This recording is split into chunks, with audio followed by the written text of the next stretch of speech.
तो साल 2025 अब खत्म होने ही वाला है। लेकिन रुकिए, जाने से पहले आसमान हमारे लिए एक आखिरी शानदार सरप्राइज तैयार कर रहा है। चलिए आज इसी के बारे में जानते हैं। तो फिर साल के इस आखिरी खगोलीय शो के लिए तैयार हो जाइए। ये एक ऐसा मौका है जिससे बिल्कुल भी मिस नहीं करना चाहिए। जी हाँ, हम बात कर रहे हैं अर्सिड उल्का बौछार की। अब हो सकता है कि इसका नाम जेमिनिड्स जितना फेमस ना हो, लेकिन यकीन मानिए इसकी अपनी एक अलग ही खूबसूरती है। तो चलिए सबसे पहले इसकी डेट्स नोट कर लेते हैं। ये शावर 17 दिसंबर से एक्टिव हो जाएगा और 26 दिसंबर तक चलेगा। लेकिन जो इसका पीक टाइम है, मतलब जब सबसे ज्यादा टूटते तारे दिखेंगे, वो होगा 21 दिसंबर की रात से 22 दिसंबर की सुबह तक का वक्त। अच्छा, तो इसके पीक पर कितने उल्का दिखेंगे? करीब 5 से 10 हर घंटे। हाँ, शायद ये नंबर सुनने में थोड़ा कम लगे, लेकिन जब आप एकदम अंधेरे आसमान के नीचे होंगे तो हर एक टूटता हुआ तारा किसी जादू जैसा लगेगा।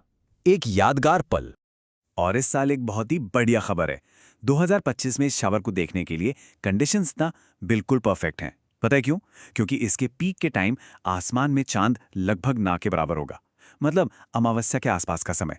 इसका सीधा सा मतलब है कोई चांदनी नहीं, बस गहरा अंधेरा आसमान। और इस अंधेरे में हल्की से हल्की उल्का भी साफ दिखाई देगी। तो आखिर ये उल्का बौछार होती क्या है? ये टूटते तारे आते कहां से हैं? देखिए, सरल भाषा में समझे तो ये हर साल होने वाला एक कॉस्मिक इवेंट है।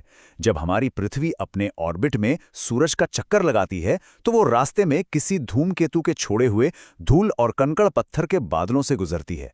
और जैसे ही ये छोटे छोटे कण हमारे वायुमंडल में दाखिल होते हैं, वो घर्षण से जल उठते हैं और हमें वही टूटते तारे के रूप में दिखते हैं। तो सवाल ये है कि एरिसिड्स के मामले में ये धूल और मलबा किसका है? ये आते हैं धूमकेतु 8P/टटल से। जी हाँ, ये सारे चमकते हुए उल्कापिंड उसी धूमकेतु के छोड़े हुए निशान हैं। जब हमारी धरती इस रास्ते से निकलती है तो आसमान में ये आतिशबाजी शुरू हो जाती है। अब इसका नाम अर्सिड क्यों है, ये भी बड़ा दिलचस्प है। ये नाम इसलिए है क्योंकि अगर हम आसमान में देखेंगे तो ऐसा लगेगा कि ये सारे उल्का उर्सा माइनर तारामंडल, जिसे हम लिटिल डिपर भी कहते हैं, उसी जगह से निकल रहे हैं। इसी पॉइंट को रेडियंट कहते हैं। और सबसे अच्छी बात यह है कि उत्तरी गोलार्ध से ये पूरी रात दिखता है। तो चलिए एक क्विक रीकैप कर लेते हैं सबसे जरूरी बातों का। पीक रात 21 दिसंबर की देर रात से 22 की सुबह तक। सबसे अच्छा समय शाम ढलने के बाद से लेकर सूरज निकलने से ठीक पहले तक। और जगह बिल्कुल साफ, शहर की लाइट से दूर कहीं उत्तरी गोलार्ध में। अब इस अनुभव को बेहतरीन कैसे बनाया जाए, इसके लिए कुछ सिंपल स्टेप्स हैं।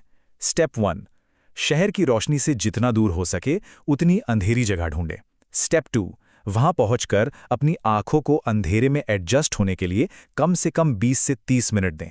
फोन को साइड में रख दें। स्टेप 3, आराम से जमीन पर लेट जाएं और उत्तर की तरफ आसमान को देखें। और सबसे खास बात, स्टेप 4, इसके लिए किसी टेलीस्कोप या दूरबीन की जरूरत नहीं है, बस अपनी आंखों से इस नज़ारे का मजा। ये सिर्फ एक खगोलीय घटना नहीं है, बल्कि तारा देखने वालों के लिए ये सर्दियों की एक खूबसूरत परंपरा जैसी है।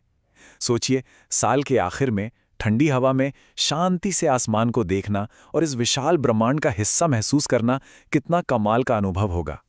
तो 2025 के इस आखिरी खगोलीय शो को देखने का प्लान बन रहा है। ये साल को अलविदा कहने का शायद सबसे यादगार तरीका हो सकता है। तो बस तैयारी कीजिए और इस अनोखे अनुभव का पूरा आनंद लीजिए।